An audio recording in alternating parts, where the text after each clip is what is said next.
warahmatullahi wabarakatuh. Selamat pagi anak-anak. Waalaikumsalam warahmatullahi wabarakatuh. Selamat pagi, Bu. Selamat pagi, Bu. Gimana nih kabarnya?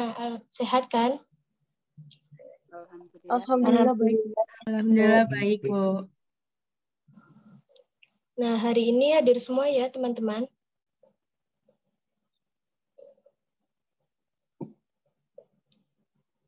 Hadir Ya. semua.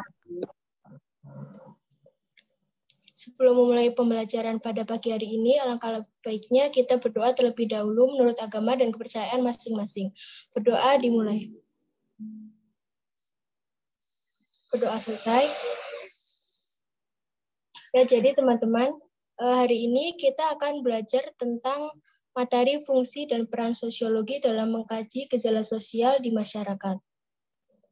Nah, sebelumnya, untuk mengingatkan materi pada minggu kemarin, kita telah membahas tentang sifat dan hakikat sosiologi dan karakteristik sosiologi. Nah, coba ada yang tahu apakah ada yang masih ingat materi tentang karakteristik sosiologi? Coba sebutkan. Karakteristik sosiologi itu ada 4, Ibu. Yang pertama empiris, yang kedua kumulatif, yang ketiga nonetis, dan yang keempat teoritis, Ibu. Ya, bagus. Benar ya, jadi artinya kalian masih ingat materi minggu kemarin. Nah, selanjutnya, Ibu izin share screen terlebih dahulu.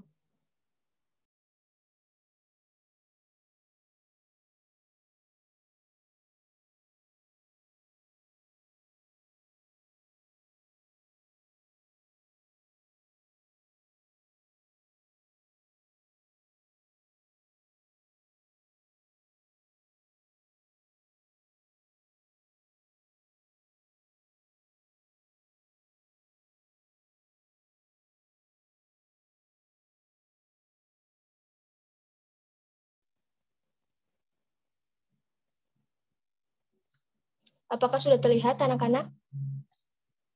Sudah, Bu. Sudah, Bu.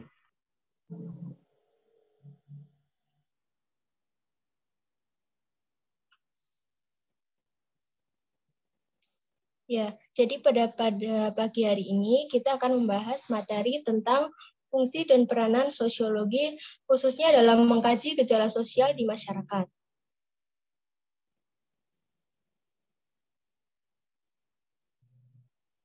Nah, di slide pertama ada gambar tentang gejala sosial. Nah, apa yang teman-teman lihat dari gambar tersebut? Dan apakah gambar tersebut bagian dari aspek yang dibahas dalam sosiologi? Silakan, adakah yang ingin berpendapat? Saya izin menjawab, Bu. Menurut saya itu contoh fenomena sosial di lingkungan masyarakat dan termasuk ke dalam bidang kajian sosiologi karena membahas mengenai kemasyarakatan. Nah, benar ya. Apakah ada yang ingin berpendapat lagi? Saya izin berpendapat, Bu. Ya, silakan. Menurut saya, itu contoh gejala sosial dalam bentuk mengingat kemiskinan di Indonesia meningkat di tengah pandemi COVID-19, dan itu termasuk bahasan dalam sosiologi karena sosiologi sendiri juga membahas tentang ragam gejala sosial termasuk kemiskinan ini. Begitu, Bu. Nah, jadi benarnya, dari gambar tersebut dapat disimpulkan bahwa gejala sosial di masyarakat merupakan bentuk fenomena sosial, dan gambar tadi merupakan salah satu ragam gejala sosial di Indonesia yang banyak ditemukan.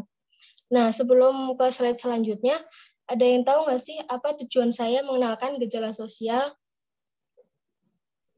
Saya izin menjawab, Bu. Ya, silakan, Mas. Tujuan agar kita mengenal gejala sosial di Indonesia itu adalah untuk kita lebih mengenal gejala sosial itu sendiri dan memberikan pemahaman bahwa dalam mengatasi gejala sosial butuh peran sosiologi, contohnya adalah memecahkan masalah. Seperti itu, Bu. Nah, jadi benar ya. Jadi dalam mempelajari gejala sosial di Indonesia itu terdapat hubungannya dengan materi fungsi dan peran sosiologi. Selanjutnya, apa sih tujuan mempelajari fungsi dan peran sosiologi Dalam hal ini, yang pertama itu mengenali gejala sosial di masyarakat. Dan yang kedua ada mengetahui fungsi dan peran sosiologi dalam mengkaji gejala sosial di masyarakat.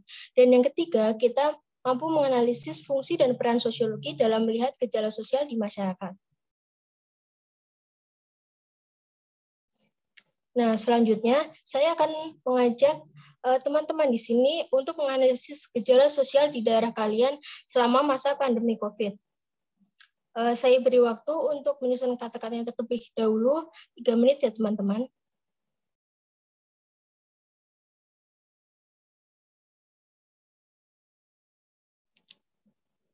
Ya baik, silakan ada yang ingin menceritakan tentang gejala sosial maupun perubahan sosial yang terjadi. Saya Bu izin menjawab. Ya silakan. Jadi di daerah saya juga pernah masuk zona merah akibat pandemi COVID-19. Dan yang saya lihat itu banyak perubahan sosial, seperti contohnya adalah kemiskinan.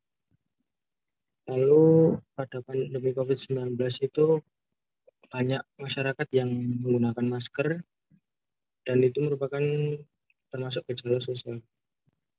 Seperti itu. Iya, ada yang ingin berpendapat lagi? Saya, Bu, izin berpendapat. Ya, silakan, Mbak. Kalau analisis di daerah saya sama seperti tadi, banyak pengangguran akibat pandemi ini. Kemudian pengemis bertebaran di mana-mana di berbagai tempat sampai ada pengemis yang sangat memaksa agar mereka diberi uang. Kemudian banyak pekerja dari berbagai perusahaan yang mengalami PHK dan harga kebutuhan pokok juga semakin naik sehari-harinya.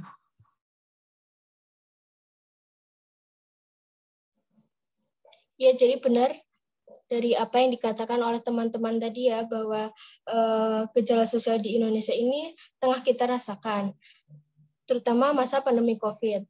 Nah, dari jawaban teman-teman saya juga bisa melihat bahwa kalian sudah bisa menganalisis gejala sosial baik di dalam yang terjadi di Indonesia maupun yang terjadi di daerah tempat tinggal kalian. Nah, selanjutnya, sini saya akan mengajak Anda untuk berimajinasi tentang gejala sosial di daerah teman-teman. Nah, dengan adanya gejala sosial ini, saya akan mengimajinasi melalui perumpamaan berikut ini. Jadi diibaratkan organ tubuh manusia. Jika salah satu organ yang rusak atau mengalami gangguan, maka akan mempengaruhi organ tubuh lain. Nah, begitu juga dengan materi ini. Materi ini kan berhubungan dengan masyarakat. Nah, apabila masyarakat mengalami disorganisasi, baik itu gangguan seperti disorganisasi, seperti disintegrasi atau konflik sosial, maka akan mempengaruhi sistem sosial. Nah, dalam hal ini, sosiologi itu memiliki fungsi dan peran dalam mengatasi gejala sosial di Indonesia.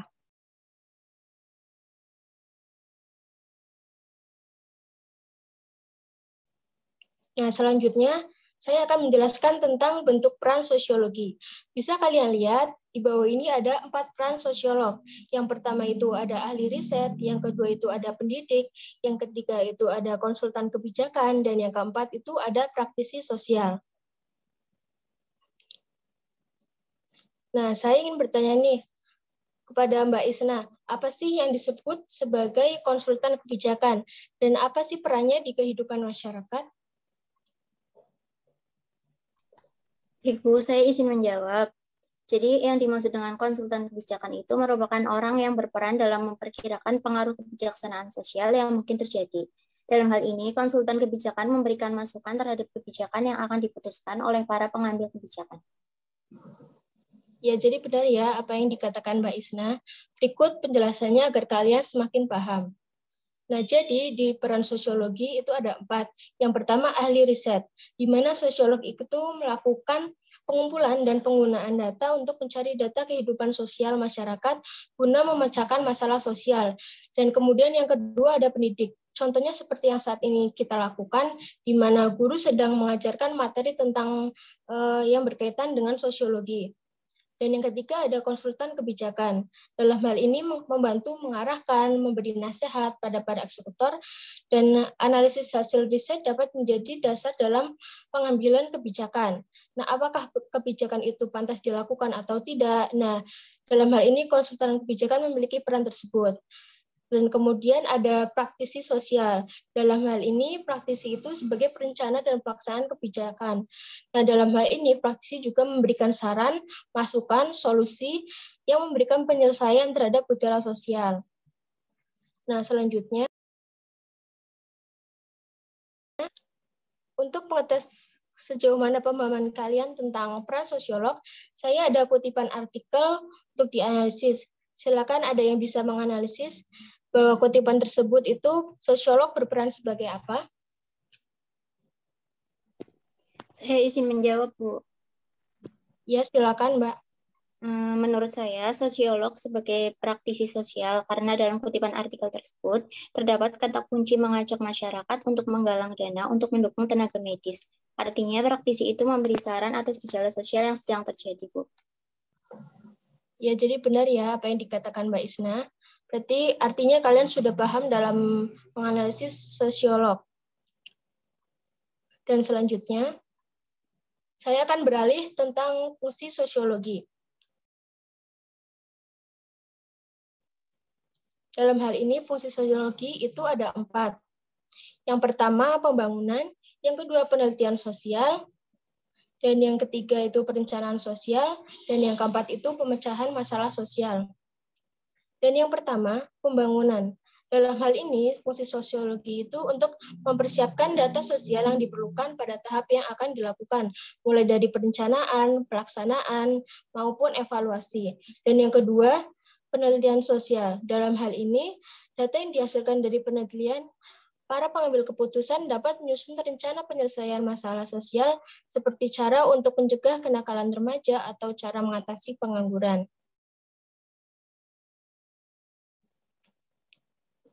Nah, fungsi berikutnya ada perencanaan sosial. Dalam hal ini, sosiologi berfungsi untuk mempersiapkan masa mendatang.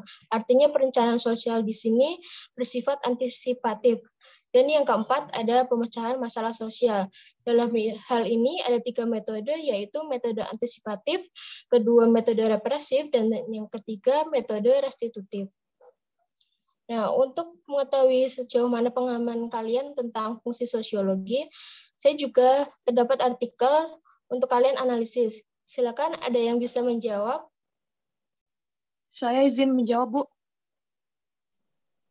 Ya, silakan Mbak Aulia.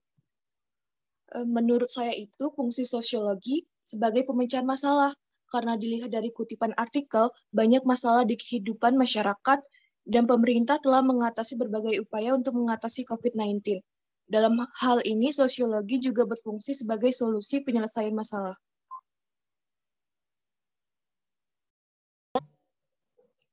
Ya, jadi benar apa yang dikatakan Mbak Aulia.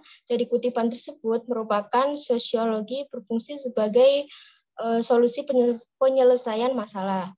Nah, sampai sini adakah teman-teman yang ingin ditanyakan?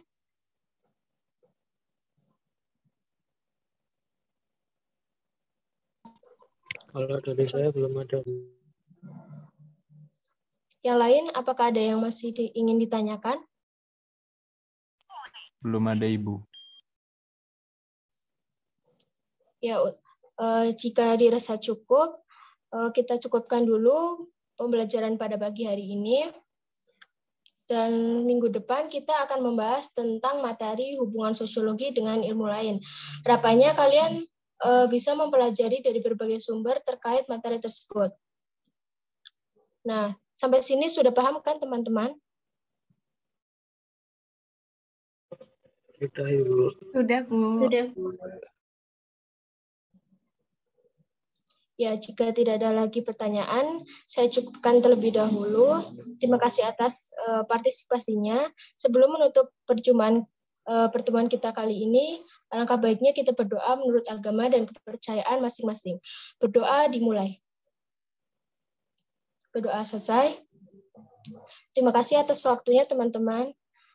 Tetap semangat dalam belajar dan tetap jaga kesehatan. Terima kasih. Wassalamualaikum warahmatullahi wabarakatuh.